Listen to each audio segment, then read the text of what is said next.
Kapatid, and welcome to our midweek service.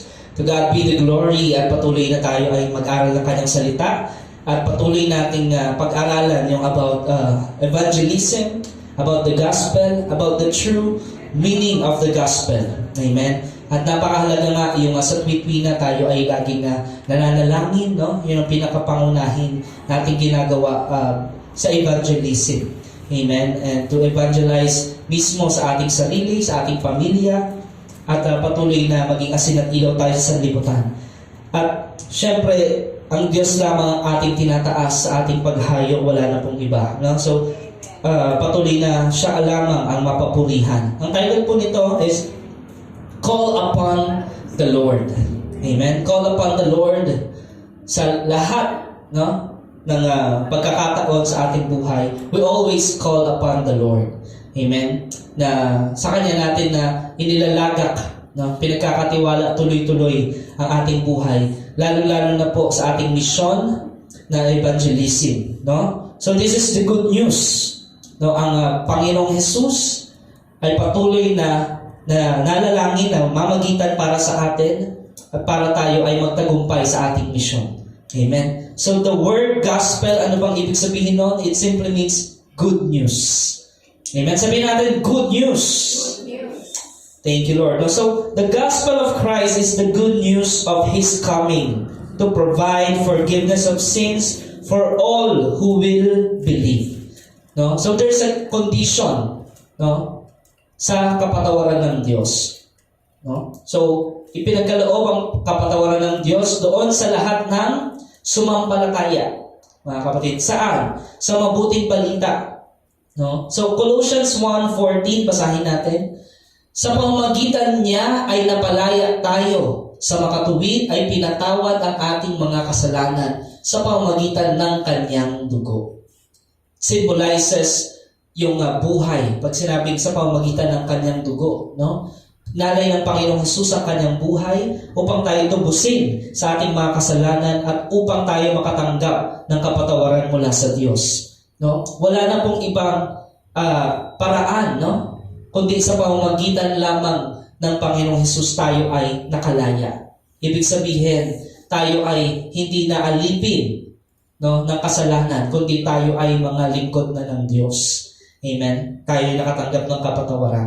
That is the good news, no, of the gospel of Jesus Christ. Romans 10:9, ang sabi doon, kung ipahahayag ng iyong bibig na si Jesus ay Panginoon at buong puso kang sasampalataya na siya'y muling binuhay ng Diyos, maliligtas ka.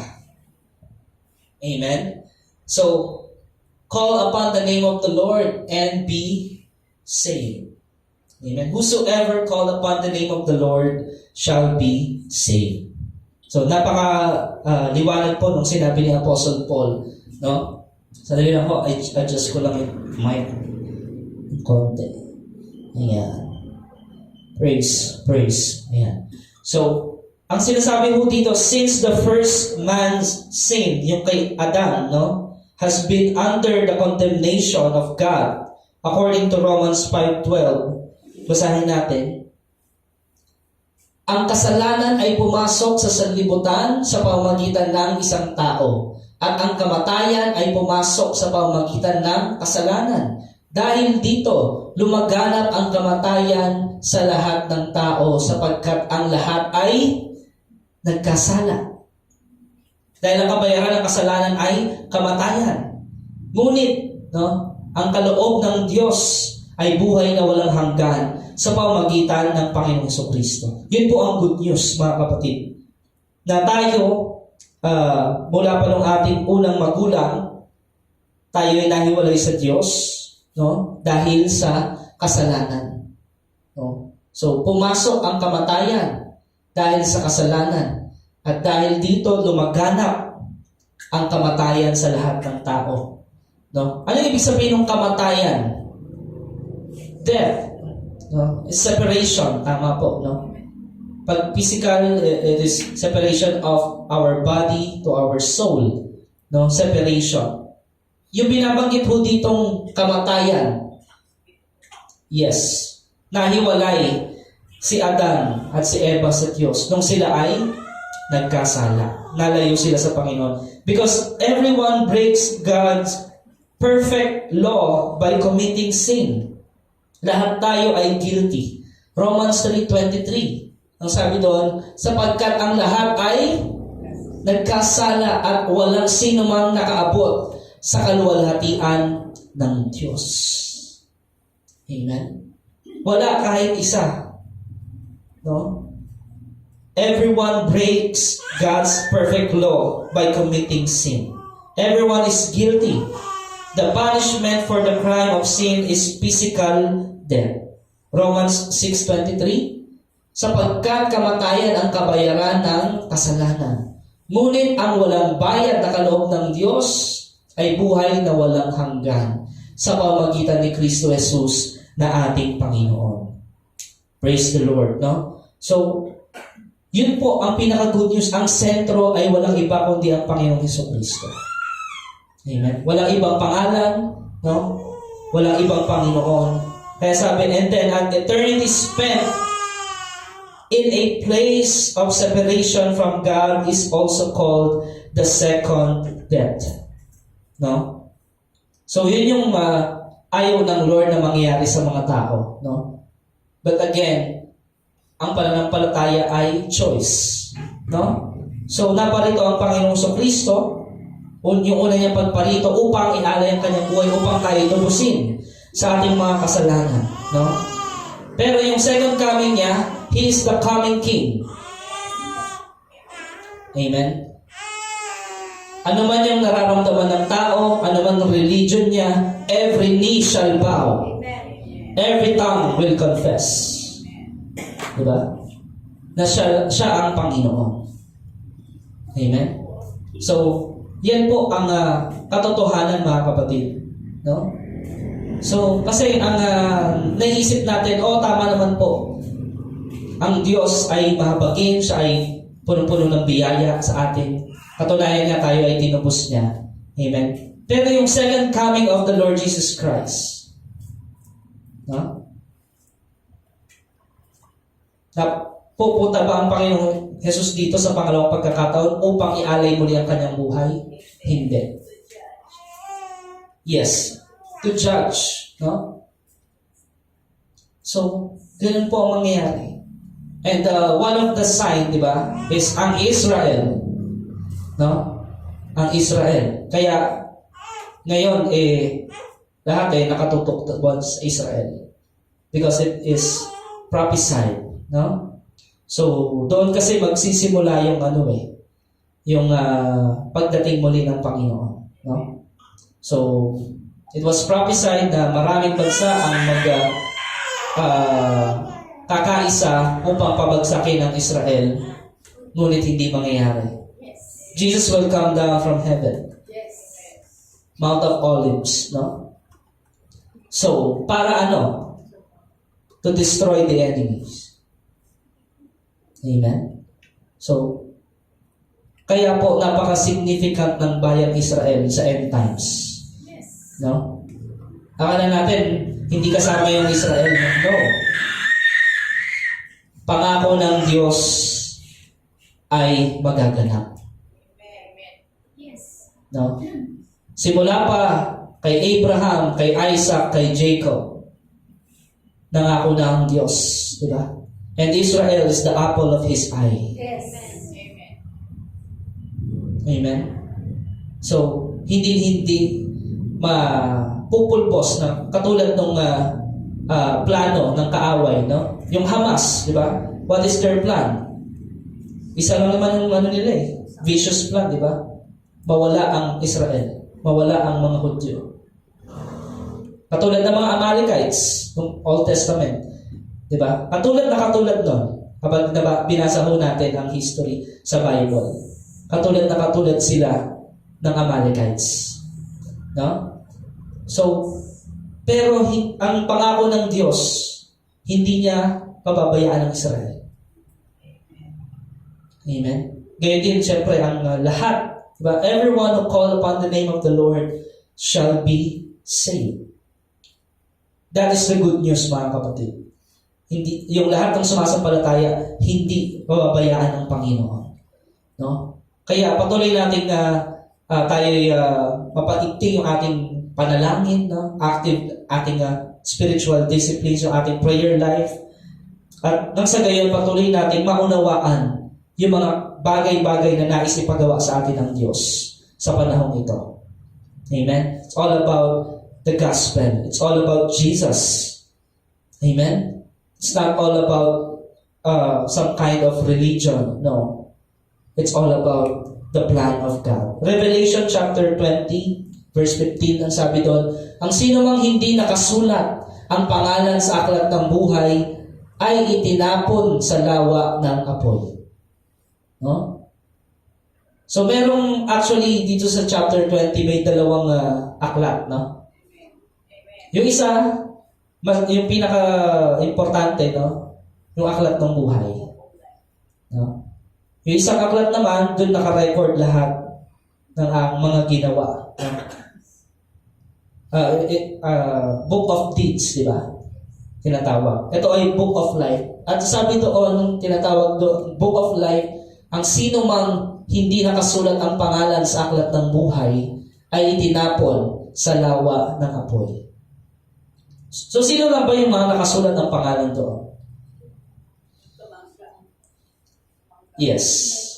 Diba? Whosoever believe shall not perish but have eternal life. Believe in who? Lord Jesus Christ. Amen. Kaya we continue to share the Lord Jesus Christ. We pray, no? For everyone, mga kapatid.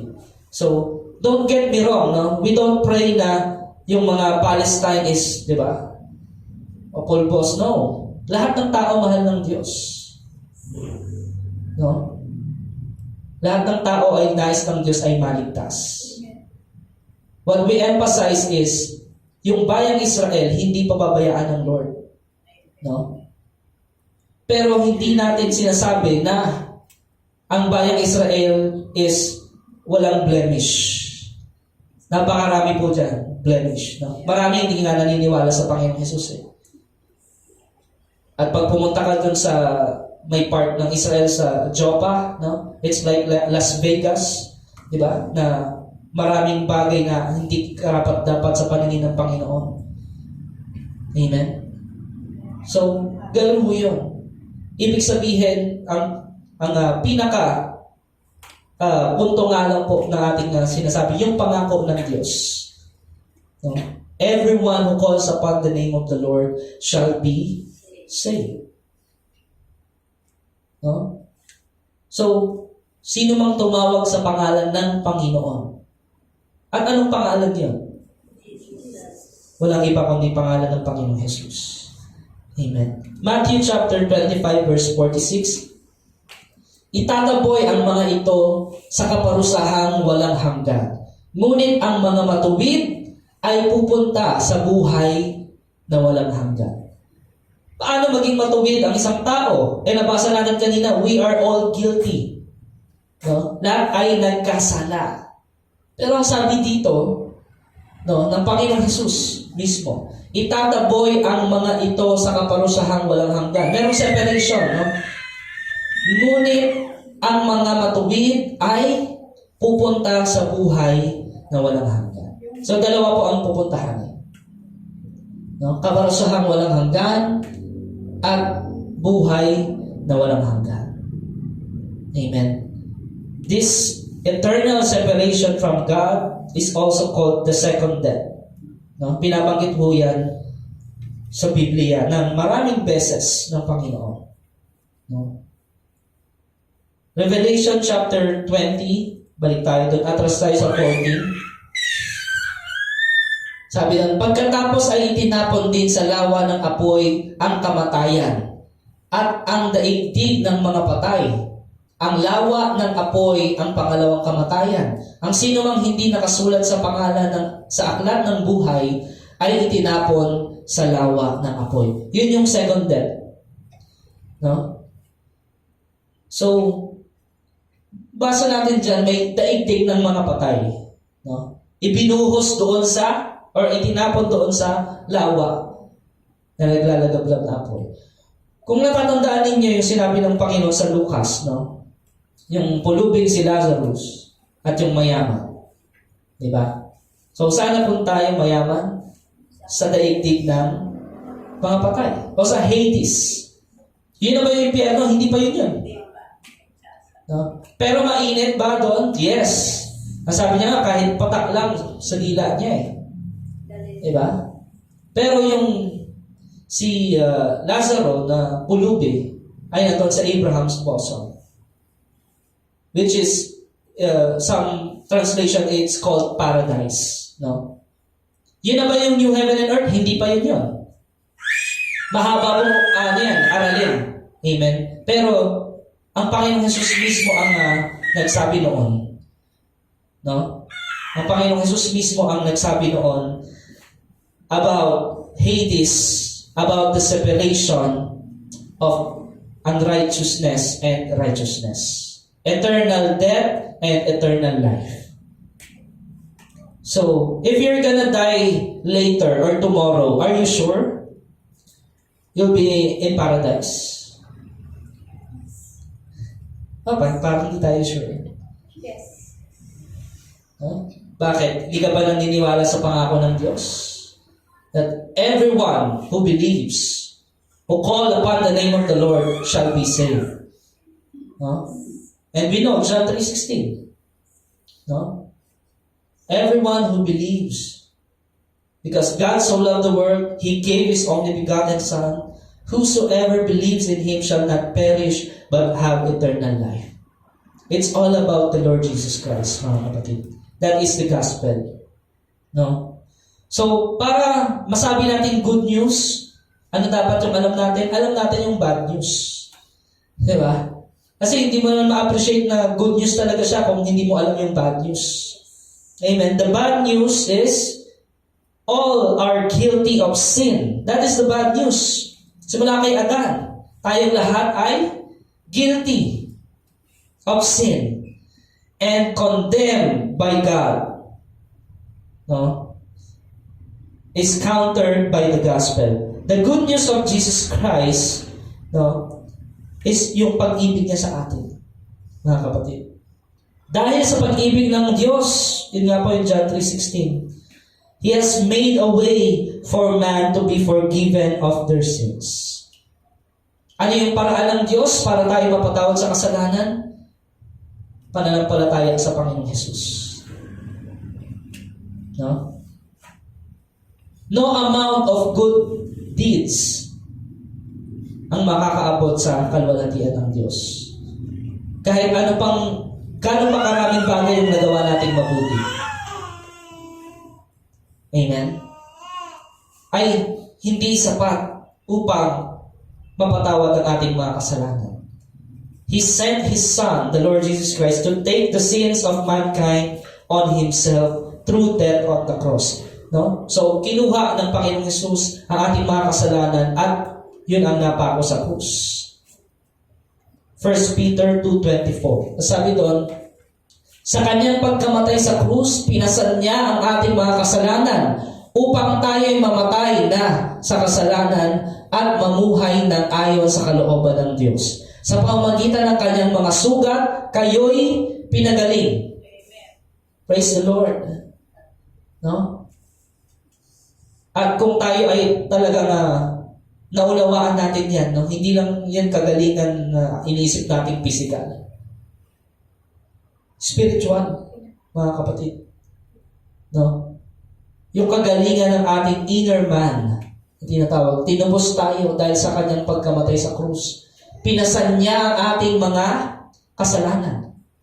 No? Kaya yung bigat ng krus na yon, di ba? Literally, yes, sobrang bigat nun, according to history, no? Sobrang laki, sobrang bigat ng krus na yon, di ba? Pero yung sinisimbolo noon, yung bigat ng ating mga kasalanan. Amen?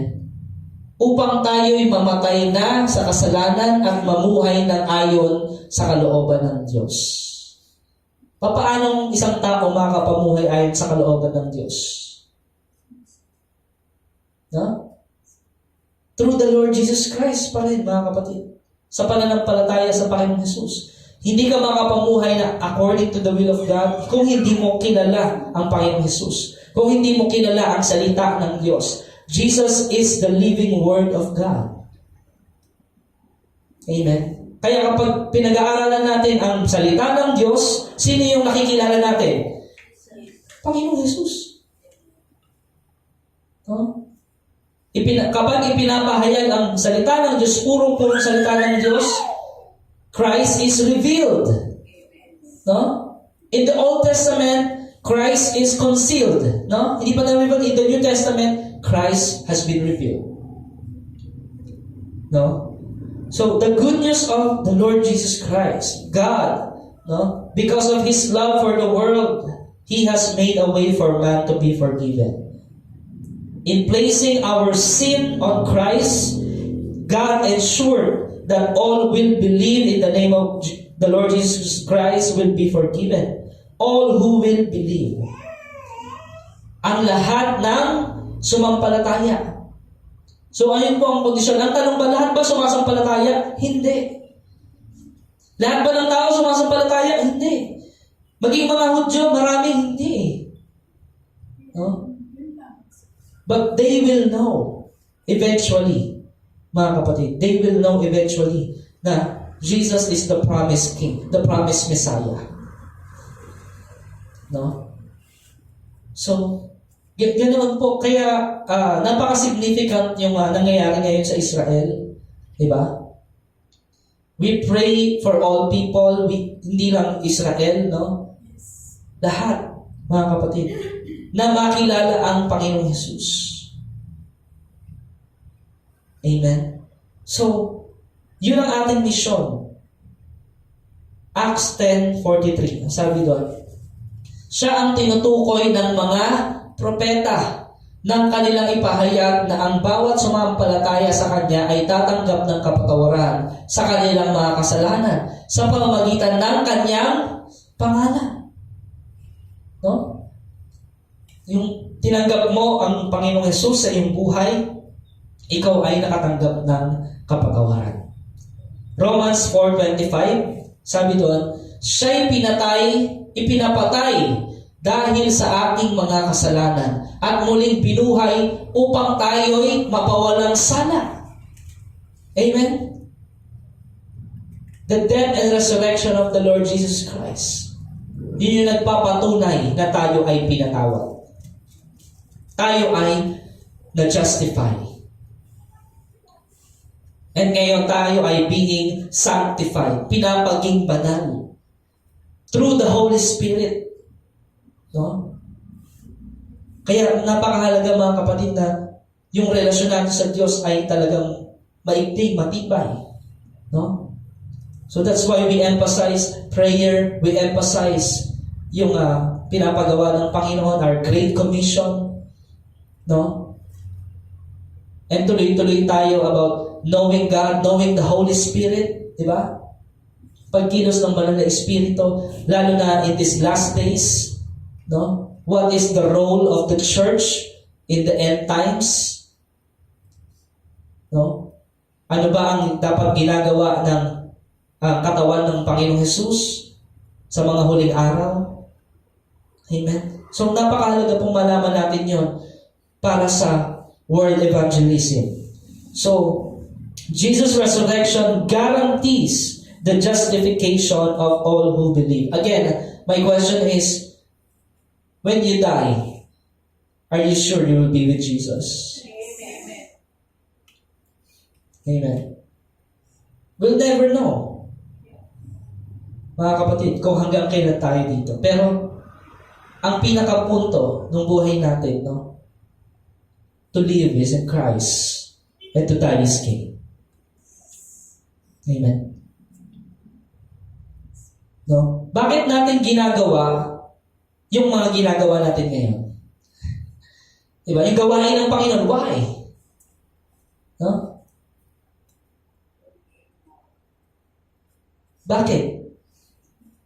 Because this is another religion ba? No, to know Him more. Yes, to know Him more and to do the will of God. What is the will of God? Na walang mapahamak kung hindi lahat ay maligtas. No? Pero ang katotohanan sa Biblia, hindi lahat ay maliligtas. Those who believe. Because it's a choice nga po, mga kapatid. It's a choice. No? Sa ating lahat. Kaya napakahalaga yung ating magampanan, yung naisipagawa ng Panginoon, yung evangelism, mga kapatid. The Bible specifies the content of the gospel message. Basahin natin.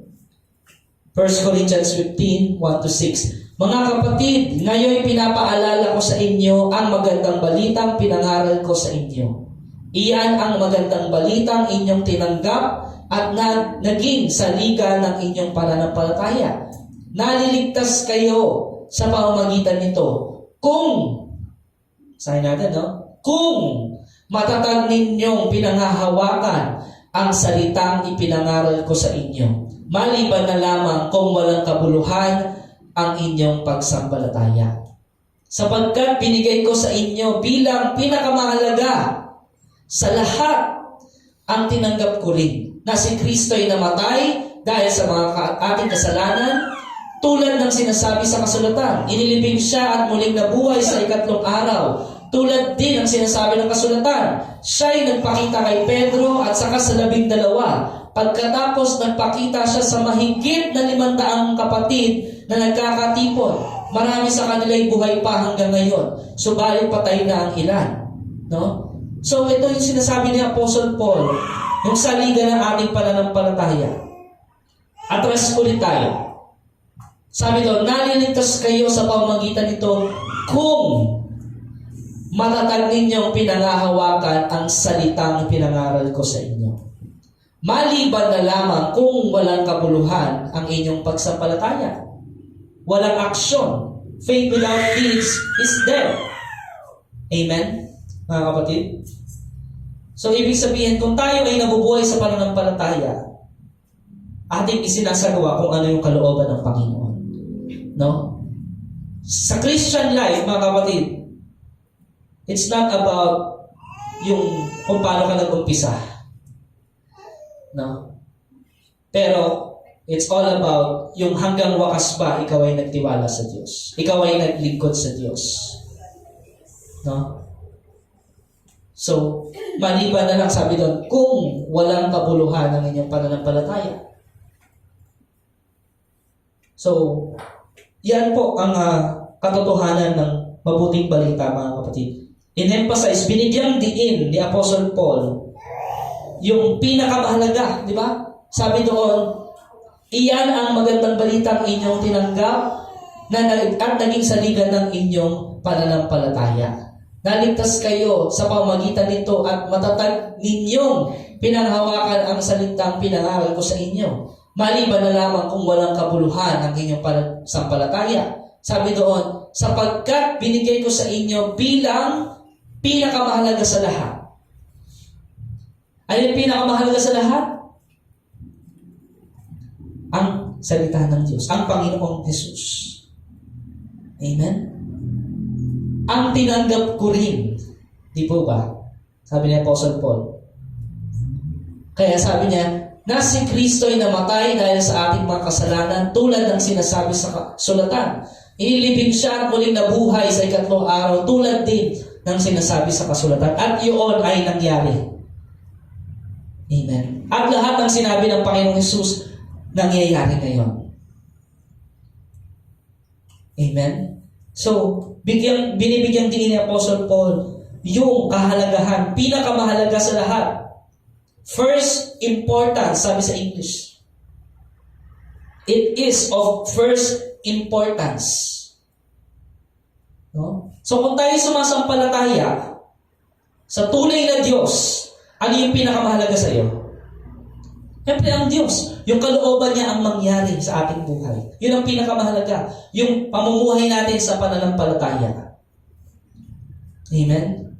First importance, sabi doon, first importance, the gospel message contains two historical facts, both supported by scripture. No? Yung pagkamatay ng Panginoong Kristo at yung kanyang muling pagkabuhay. Yun ay katotohanan, mga kapatid. No? Christ's death is proved by His burial, and His resurrection is proved by the eyewitnesses. Ilan nakakita sa Kanya? 500, di ba? Napakadami. Na siya'y muling nabuhay. So many eyewitnesses. Kaya nga ganun na lang yung kanilang pananampalataya. Na kahit kapalit ng kanilang buhay, no, ay wala sa kanilang halaga yung buhay nila dito sa sanlibutan. Dahil ang buhay nila ay kay Kristo. Amen? Diba? Kung pag-aaralan natin kung paano namatay yung mga apostol, grabe, no? Isa sinibat, yung isa pinako patiwarik, yung isa binuhusan ng kumukulong mantika. Bakit nila ipaglalaban ang isang bagay kung ito ay hindi totoo? Diba? Amen. Dahil sila mismo nakita nila yung katotohanan. Yes.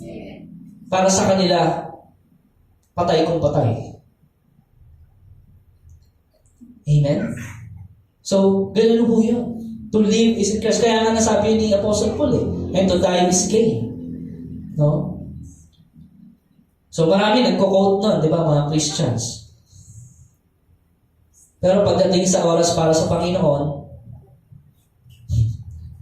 to live is in Christ, the favorite verse na pa daw, no? Pero pagdating sa pagdating sa paggawa ng kalooban ng Panginoon, wala. Amen? Yun ang tinatawag na maliban na lang kung sumampalataya kayo ng walang kabuluhan. Yun ang sinasabi ni Apostle Paul. Amen? So, ipakita natin ang tunay na pananampalataya. Yung importansya, bigyan natin pinaka-mahalaga sa lahat ang salita ng Diyos, ang gospel. Amen?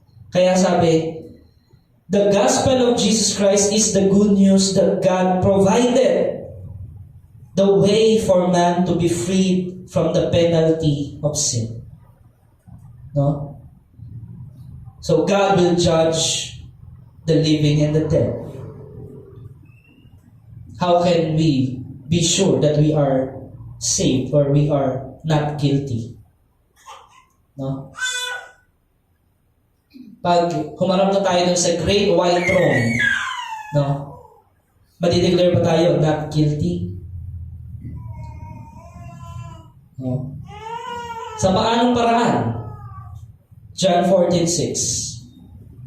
Jesus is the way, the truth, and the life. No one can come to the Father except through Him. Everyone dies physically. Lahat mamawala, mamamatay physically. No? But those who believe in Jesus Christ are promised a physical resurrection unto life, eternal life. No? Mapapalitan ng katawan. Katawang hindi nasisira. Katawang hindi nabubulok. Katawang panlangit. No? So, mapag-aaralan po natin yan, no? Yung eschatology, maybe next year about what will happen sa atin, no? So, alam naman natin, marami naniniwala sa pre-tribulation, yung iba, while dun sa tribulation, yung rapture, iba post-tribulation. But it doesn't matter. No? Bakit doesn't matter? Dahil mangyayari at mangyayari yun. Yes. Amen. So, sasalubungin ng mga mananampalataya ang Panginoong Hesus sa ulap, no? Sa alapaap.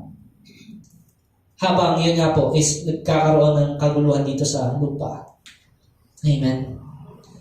So, yun po ang unang phase na sinasabi about the second coming of the Lord Jesus Christ. But the signs are here.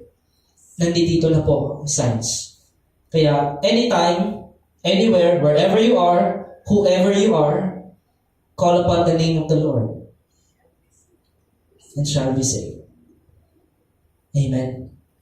So, John 14:6, maliwanag na kinlaim ng Panginoon. No? That He is the way, the truth, and the life. No one can come to the Father except through Him. No. The promised Messiah, the Lord Jesus Christ. John 11:23 to 26. Sabi doon, muling mabubuhay ang iyong kapatid. Sabi ni Jesus. Sumagot si Marta, alam ko pong siya'y mabubuhay muli sa huling araw.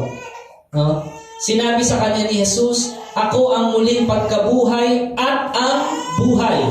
Ang sino mang sumasampalataya sa akin, kahit mamatay, ay muling mabubuhay.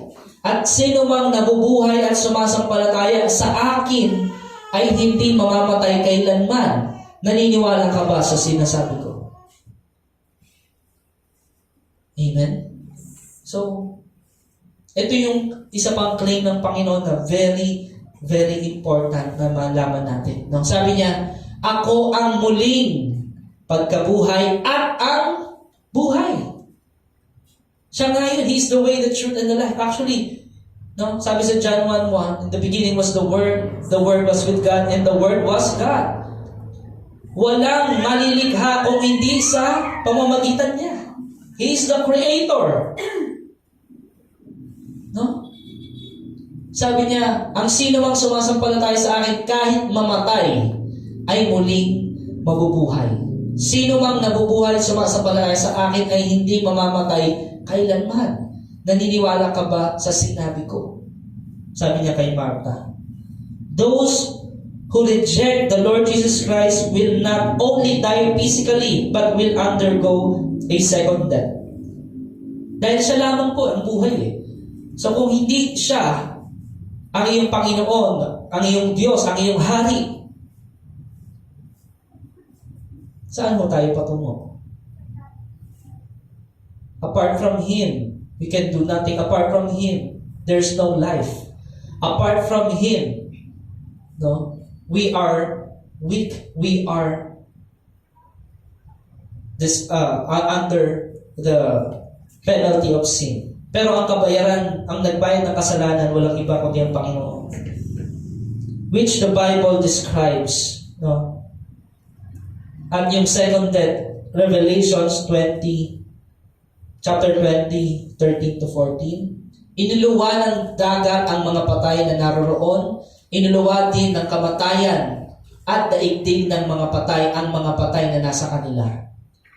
No? So meron sa dagat, meron inuluwa din ng kamatayan at daigdig ng mga patay, ang mga patay na nasa kanila. Hinatulan ang lahat ayon sa kanilang mga ginawa. Pagkatapos ay tinapon din sa lawa ng apoy ang kamatayan at ang daigdig ng mga patay. Ang lawa ng apoy ang pangalawang kamatayan. Amen. Jesus is the only one in whom salvation can be found. Acts 4:12. Sa Kanya lamang matatagpuan ang kaligtasan sapagkat walang ibang pangalan sa buong daigdig na binigay ng Diyos sa mga tao upang tayo ay maligtas. Jesus is the only one. Wala na pong iba. The gospel of Jesus Christ is the best news anyone will ever hear. And what a person does with this news will determine where he or she spends eternity. Narinig mo yung news, narinig mo yung good news. Kung ano, nakadepende dun sa choice mo, kung anong response mo dun sa news, sa gospel. No? This news will determine where you will spend your eternity. No? Sobrang crucial, exclusive na ang Panginoong Hesus lamang. Only through the Lord Jesus Christ, salvation can be found. Yes, yes, amen. Amen? Ang buhay natin dito, mga kapatid, di ba? Sabi rin ng Bible, parang usok lang, vapor lang. Napakaikli lang. Kumbaga, itong hawak ng mic, no? Ito lang yung buhay natin dito. Yan, yung nakakonect dito. Then yung eternity is sobrang haba, mas mahaba pa dun sa cord. Amen. yung pagkakadescribe nga kapag yung maliit na ibon, nailipat niya na yung buhangin from east to west, nagsisimula pa lang yung eternity nun. Ganoon ang eternity, buhay na walang hanggan, mga kapatid. So, manghihinayang ka sa buhay mo dito? Pagtutuunan mo ng pansin yung mga bagay sa sanlibutan? It will determine kung saan ka papunta. No? It will determine your eternity. Kung ano ang response mo sa gospel. God is calling you to choose life. God is calling us. Many are called, but few are chosen. Why? No? Kasi, hindi naman lahat ng tinawag ay pinili. Bakit? Dahil marami ni-reject nila. No? They're just after healing. They're just after prosperity. They're just after miracles or wonders or something. They're not after Jesus. No? Unlike David, David is man after God's own heart. Amen. So, God is calling you to choose life. Call upon the name of the Lord and be saved. Romans 10:13. Dahil sinasabi sa kasulatan, maliligtas ang lahat ng tumatawag sa pangalan ng Panginoon. Amen? Maliligtas ang lahat ng tumatawag sa pangalan ng Panginoon. Amen? So, pagtuunan po natin ng pinakamahalaga sa lahat, ang salita ng Diyos, ang gospel. Amen? Yung mga gawain ng Panginoon, bigyan natin importansya. No? So, again, mga kapatid, we are in the last days of the last days. No? Look at Israel, what's happening sa ating kapaligiran. No? So, pagtaas ng bilihin, andun na po. Amen. So, dapat tayo ay, ang mga churches ay manguna, no? Sa pag-promote ng gospel, yung totoong gospel, mga kapatid. No? Not just church activity, no. Kaya nga, it's not about anniversaries, it's not all about that. It's all about the celebration, no? Yung faithfulness ng Lord, yung goodness ng Panginoon, yung gospel. Yung sentro ay walang iba kundi ang Panginoong Jesus. Amen? So, ano po yung title natin? Call upon the name of the Lord. Tayo po ay manalangin, mga kapatid. Ama naming Diyos, sa mga pangyarihan sa lahat na nasa langit, maraming salamat po, Ama, sa araw na ito. Pinagkaloob mo sa amin, Lord. Sa aming pagtitipon sa lugar na ito upang patuloy namin maunawaan, Panginoon, ang salita mo. Salamat sa iyong gabay, sa iyong patnubay. And we continue, Lord, to ask for your guidance, Panginoon. We continue to ask for wisdom. Lord, ikaw nga po, Panginoon, ang manguna sa buhay ng bawat isa, Lord God. Ang kalooban mo, Panginoon, ang mangyari sa buhay ng bawat isa at sa gawain mo, Lord, sa dakong lugar na ito. We submit to you, Lord, DOCGM. We submit to you ang bawat isa, Panginoon. Let your will be done, Panginoon. Truly, Lord God, you're the King of Kings, you're the Lord of Lords. Salamat po, O Diyos, sa iyong grasya, sa iyong pagliligtas sa amin, Panginoon. Maraming salamat po, Ama. At patuloy lamang, Panginoon, na ikaw nga po, Panginoon, tinataas namin sa iyong papuri, pasalamat, at buong karangalan, kaluwalhatian, magpakailanman, O Diyos, sa pangalan ng Panginoong Jesus. Amen and amen. To God be the glory.